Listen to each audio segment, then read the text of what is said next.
there are people that are like there are people that are never going to make it out, but then there are people that are in the storm. But what I find confusing is that because he said that there are two ways that they show this disbelief, right? Mm-hmm. They will be honest about the disbelief and say, hey, yes, we are disbelievers. Yeah. And then there are people that are trolls. Mm-hmm. Right? For lack of a better word. But the only way to know they're trolls is if you were with them every single second of the day. If you've seen them privately, which is kind of crazy. It's kind of like you can only do that with someone you live with. Exactly. Like it's impossible to do that. And that kind of makes you really want to study this stuff on your own, because you never know who's in there trying to mislead you. Who's a negative reformer. Yeah, I was about to say, so I'm still on the reforming. So now that we've established that there are two different types of people, he says, hey, why should we follow the foolish? We genuinely believe that this is dangerous. Yeah. But do they say that they mock him in private, or is that not mentioned? This is a separate group of people. Do you remember? It doesn't even definitively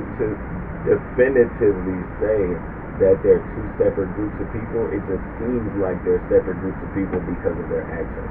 Because there's no way that you can be a believer and a believer at the same time. Saying that you foolish, and then also show up to wherever you worshiping at and act like I'm worshiping, because you would be like, hey, didn't you just say my stuff was foolish yesterday? Like, why is you here? Like, it would be obvious. You wouldn't be able to be in there acting so like it makes sense. So it would be. Yeah, I was going to say, so it makes sense definitively, and not definitively. It makes sense from a logical perspective that these would be two different people. Yeah, but it doesn't say it definitively. So logically, it makes sense that there could be two different types of people he's referring to. Yeah. Because then, you could definitely see the deception right away if it was just one person. Yeah. So, but you said the first what? I said easily. Yeah, exactly. So, from what we interpret, right, we can say that, hey, the person who's being foolish genuinely believes that they don't think they're doing something wrong, right? Mm-hmm. But there's a chance that person can still go to hell. Yeah. Which is because it's very open-ended. Like, that person could be the guy with the torch, or he could be the person in the storm. You don't know. Yeah, you don't know, because it doesn't say, it's not definitive. Which is why it makes sense that they try to save everybody, right? Because there's no definitive way to know whether someone... Are you punished? I thought about what I need to know is that does Allah punish you for helping those people? If not, that's crazy. If not, then we're safe. As you said it, yeah. If not, then we're safe. Mm-hmm. And this is just something that's going to be hard to deal with, but it's there. It's not something that we have to necessarily try to. That brings up a really excellent question, for me, at least. At what point does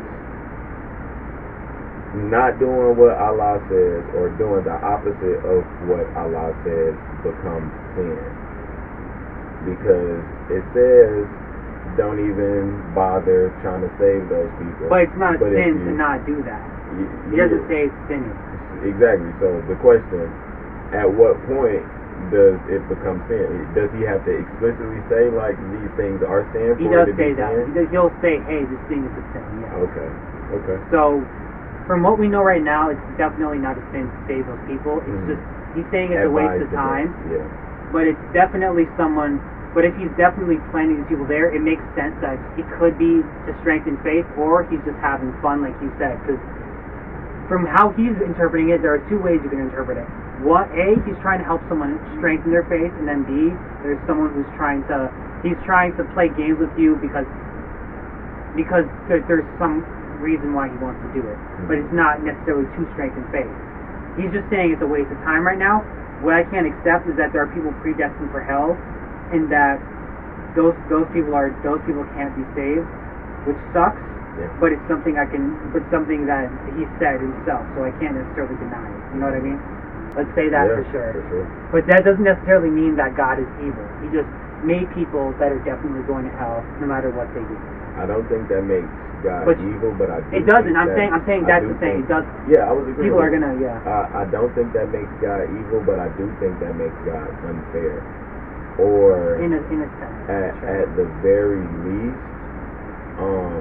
deceptive and not all loving.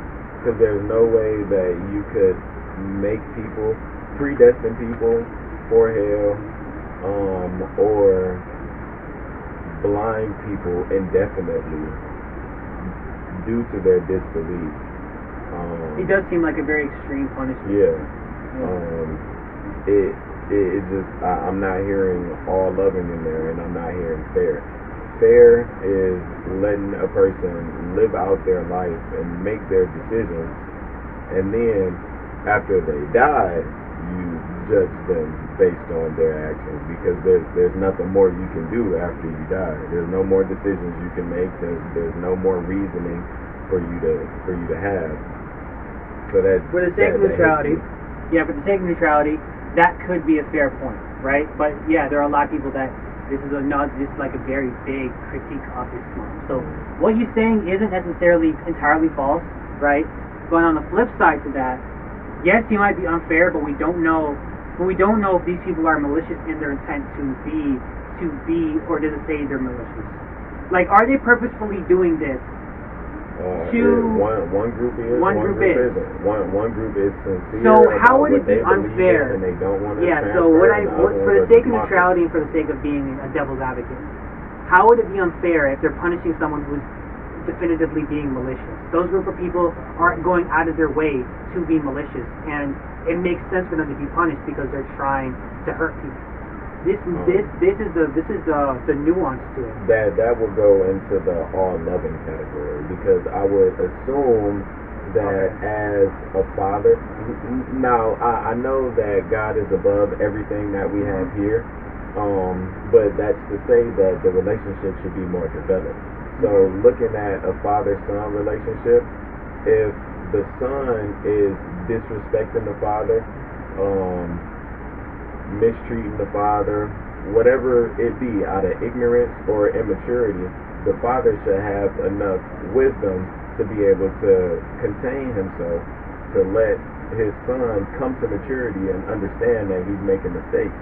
In loving remarks, discipline for sure, but gentleness and like I said, love until the son realizes those mistakes and comes back. I don't think that physical brutality from a father-son perspective is ever warranted in trying to teach them a lesson. And I do think that having somebody walk in spiritual blindness purposefully is physical brutality.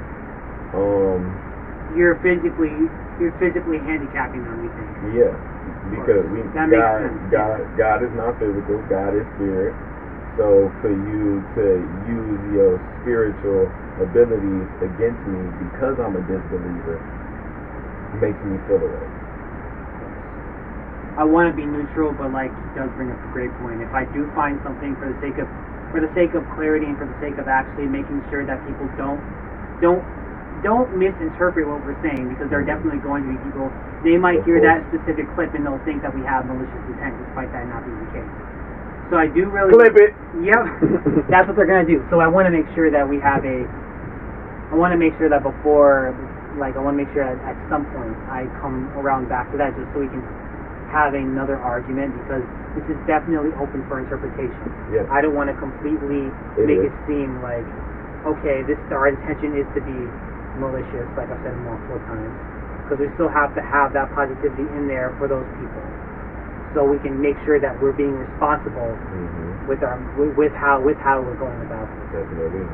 But Mike's making a lot of sense right now. So from a loving perspective, right? You can say that, hey, it seems like a very extreme form of love that doesn't seem like love, but then again, there's also tough love, but it doesn't come across as tough love, because tough love is created to make sure that you make the right decisions. But he's not letting him do that, which makes sense, right? It is a very extreme form of love that is something that definitely is, some people definitely won't be able to handle, and I understand that. But the fairness thing, if someone... I can see tough love being argued. Exactly. Tough love is definitely something there. But on the flip side, the fairness thing, right? We have an argument for fairness, right? Like, hey, it is fair that if someone... if someone is genuinely causing a disruption for the sake of causing disruption, like that's what it sounds like, right? Like they're just being malicious, being trolls for the sake of being trolls, right? You can say, hey, punishing them for that does make sense. Like, hey, they're maliciously being trolls. But on the flip side to that, it's like, okay, why are they being trolls? They're being trolls to be malicious, but can they see the error in their ways and come back from that? Are they in that thunderstorm category is the question. I can see tough love being argued right here. And I could succeed to tough love being argued right here because I know emotions can get in the way, and like you said, it would be tough for some people to receive, and I definitely feel like that's a very extreme form of it. I mean, you know, you it's see why people, nuanced. You see, exactly, it's definitely nuanced. It's definitely nuanced, but it's not like definitive. It's extreme, yes, because they do say, you see why people, unfortunately, there are terrorists and people who are extreme who take the Quran literally. Someone could probably interpret that, and if they're not in the right mind, it does say conscious people. You do have to be aware it does say conscious people. This is who this is for, not someone who's blindly taking it for every single word it says, right? So being conscious, you have to be aware that there are people that can be saved, right? We have to be aware of that because that's what he's saying. But there are people that just can't be saved at all, right? But we don't know which of the categories they're placed in, right? From what we're hearing. And someone who's in ISIS, right? They're trying to change everybody, right? So that's how you can say, hey, this is a very extreme way of viewing it in a way that's not, which is why it makes, now that I'm actually reading it, it makes sense, like, hey, this isn't necessarily for the Quran, right? Because they're being very broad, but then again, God is also very broad. So I can see how that can be interpreted that way, but from what I'm reading, it seems like he's only listening to one side of what Islam is actually trying to teach people. You know what I'm saying? Yeah, for sure. I can see how in anything really, if you take something out of context, you can take it to its extreme, which is why the Bible was used to start slavery. Well, not start slavery, but entice the kidnapping, selling, and slavery of African and indigenous American people. So I see what you're saying, for sure. But it doesn't necessarily limit these things, either not yet anyway. Not yet. We haven't gotten far. But to their credit, not to give them credit because terrorists, they be over there doing their thing. These things aren't limited. They can be taken to the extreme as far as we've gotten. So, are they wrong necessarily?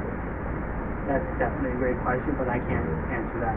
I feel you. Yeah. It's definitely a good up in point the to bring air. up. Yeah. Yeah, for sure. There's still the thing is, we're gonna explain all this, and you're still gonna people that just won't listen to us at all, which I'm fine with. Which I'm definitely fine with. You might be in one of those blind people categories. We don't know. We don't know who's watching this, man. You know what I'm saying? We don't know. The trolls, baby. Oh man, baby. Oh, okay. Let's move on because I don't think there's anything else I want to say about that.